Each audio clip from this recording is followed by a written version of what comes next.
guys, Max Brallier here, coming to you, not live, but coming to you recorded from a hotel room somewhere in the country, somewhere in the United States. I'm on tour right now for Last Kids on Earth, Quint and Dirk's Hero Quest, which is book 7.5 in the series. Picks right up with the cliffhanger ending of book 7, which is Last Kids on Earth in the Doomsday Race.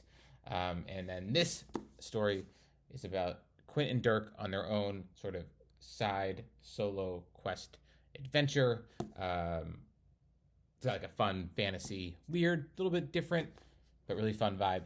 And it's going to lead a little bit into the next book in the series, which is Last Kids on Earth and the Forbidden Fortress, which comes out in September.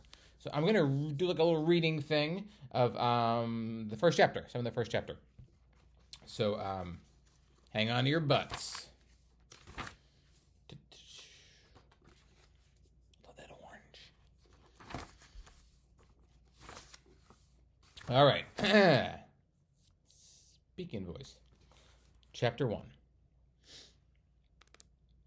It's Dirk and Quint are the ones chatting as major stuff is going down.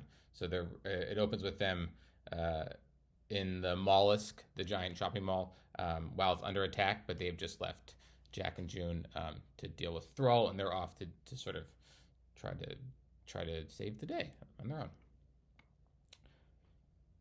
Hey Quint, when you said your staff thing would keep Jack and June safe, what did you mean exactly? Don't know, actually. I was just feeling myself in the moment. It was heat of the battle talk. Also, it's not a staff thing, it's a conjurer's cane. But what did you actually learn from Ursel?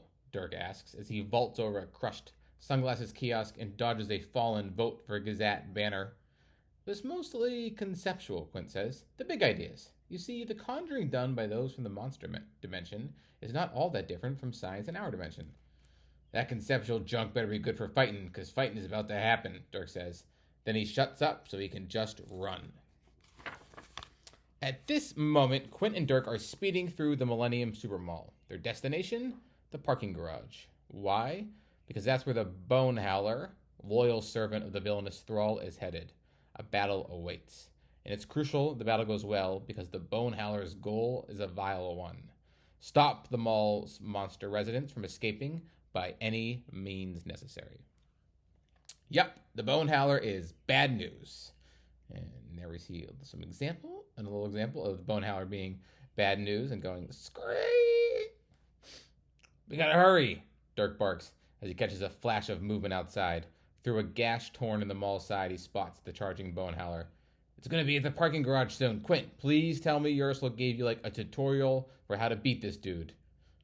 Maybe, Quint says nervously. Possibly? Reader, she did not.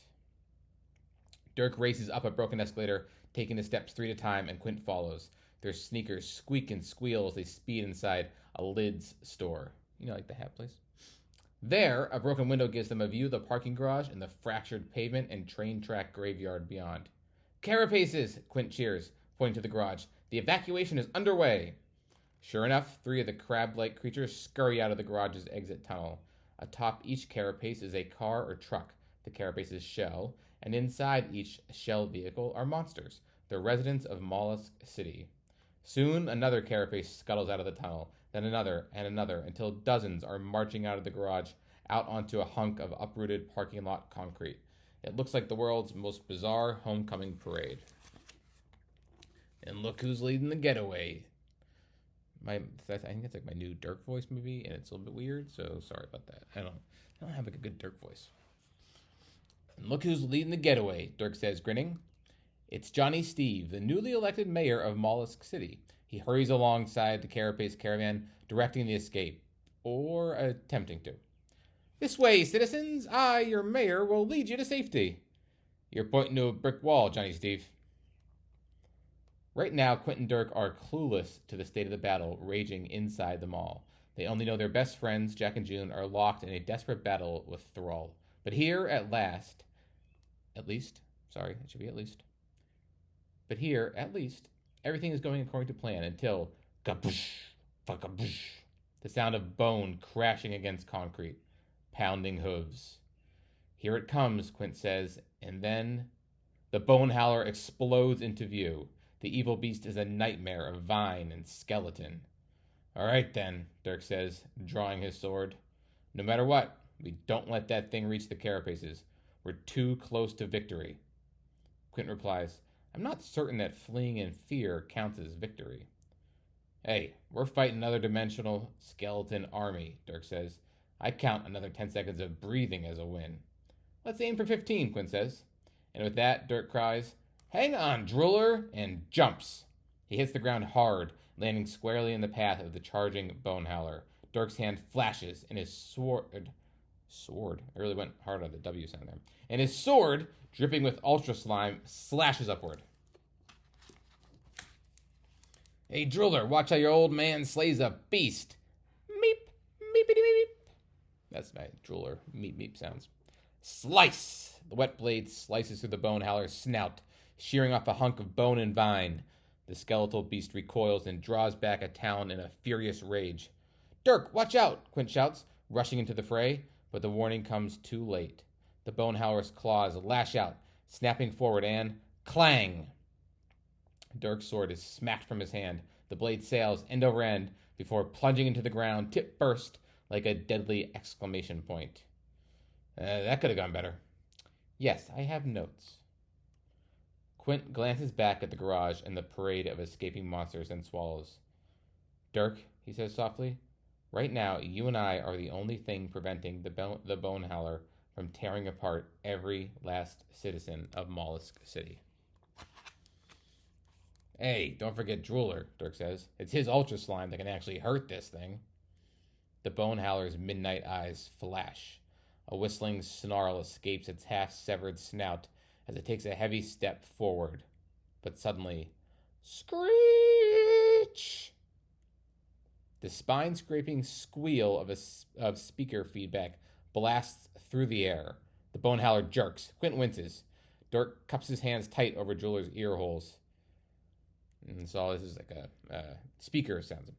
Hey, citizens of Mollusk City, it's Jack. Huh? Quint thinks, looking up at the intercom speaker, listening to Jack's voice from inside the mall. Earlier I said a real leader won't lie to you, so here's the truth. Today has not been the best. I don't know if I'll be seeing you again. If I don't, please remember this fight.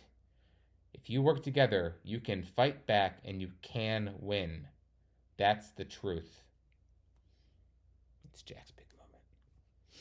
And then the speaker goes quiet. The monsters sit atop their carapaces, frozen. Just moments earlier, inside the mall, Jack had convinced the monsters to abandon their home and flee, so that they might live to fight another day, so that maybe, someday, they might triumph.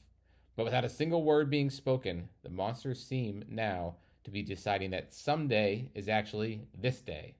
From across the parking lot, Quint locks eyes with Johnny Steve. They share a knowing glance, then Johnny Steve turns. He bravely walks back into the garage, into the mall, to the battleground where Jack and June are doing their best to hold off Thrall. One carapace turns to follow Johnny Steve, then another. Soon, the entire fleet is making its way back inside. They're heeding Jack's call, just not in the way Jack intended. But the Bone Howler won't simply allow the Mollusk City monsters to re-enter the fight. The monster's eyes find Dirk's sword jutting out of the pavement, and the beast knows that the two humans are unarmed. Dun dun dun. Hey, Quint, if you can do like wizard stuff, now's the time. The term is not wizard, it is conjurer. I don't care if the correct term is Crumpelstiltskin. If you can do something, do it now. Ah, now I wish the correct term was Crumpelstiltskin. Quint's hands tremble. Sure, he studied with a real conjurer, but Ursel only taught him one incantation, kinetic crescendo, and he's never actually, performed it. But moments before the Battle of the Mollusk began, Ursel did say to him, "You now have all you need to do what must be done." Ursel's words were unnecessarily cryptic. Quint doesn't know what she meant exactly, but she does give off a sort of all-knowing vibe, so if she said he has what he needs, then he must have what he needs. So maybe, Quint thinks, all that's left is the courage and confidence to do it. The bone howler stomps forward, snorting and snarling like a boxer approaching the center of the ring. Dirk, you might want to step back, Quint says, as he levels his conjurer's cane at the monster. He flicks a toggle, and the cane hums. This is it, Quint thinks. Our one and only shot to defeat the bone howler and save the mall's citizens. He eyes Yersel's foam Nerf mini basketball, hanging in its net. The basketball is the other dimensional object that provides the energy needed to perform conjurations. Before Quint can hesitate another nanosecond, the bone howler explodes forward. Dirk pulls Drooler close and cries, "Do it, Quint!" And Quint does. He squeezes the cane's trigger switch, and zap! Many things happen at once. A swirling purple burst of energy envelopes Quint, Dirk, Drooler, and the bone howler.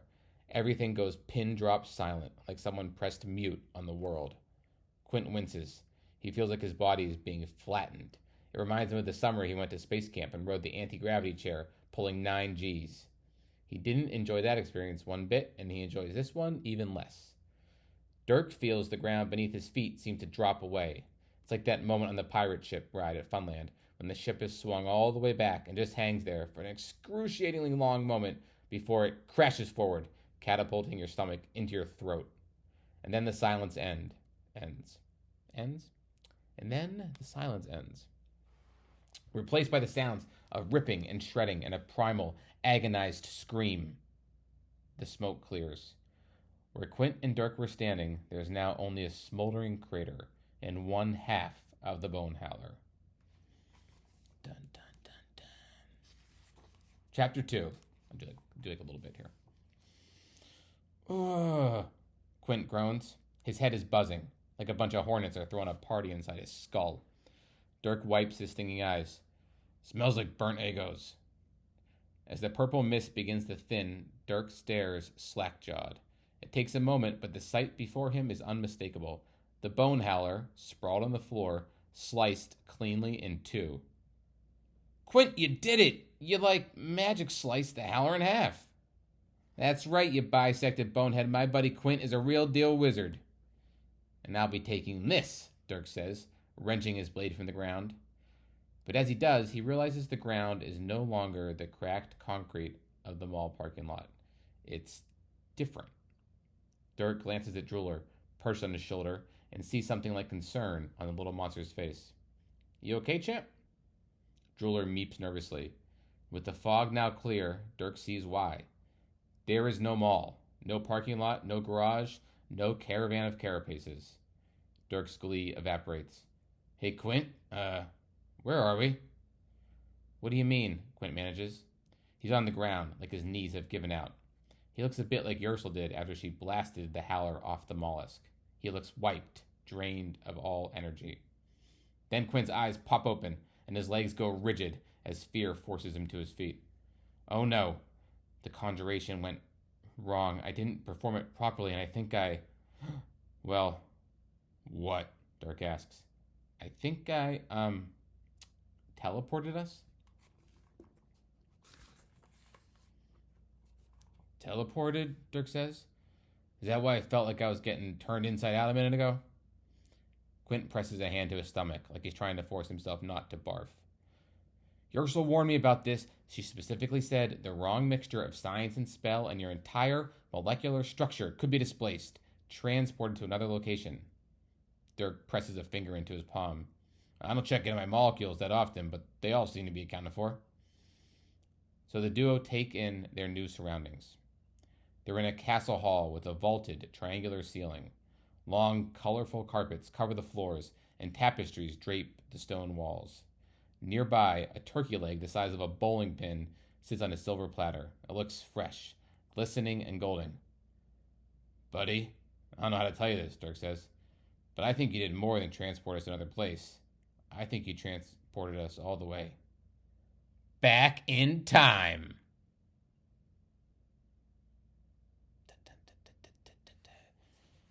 And with that, I will leave you. Well, that'll close the book. But yeah, with that, I'll also leave you.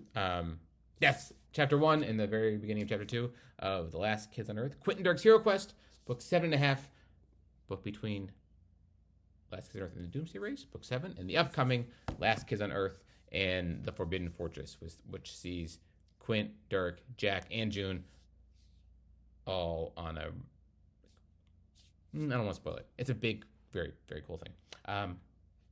That's all for now. Bye, everybody.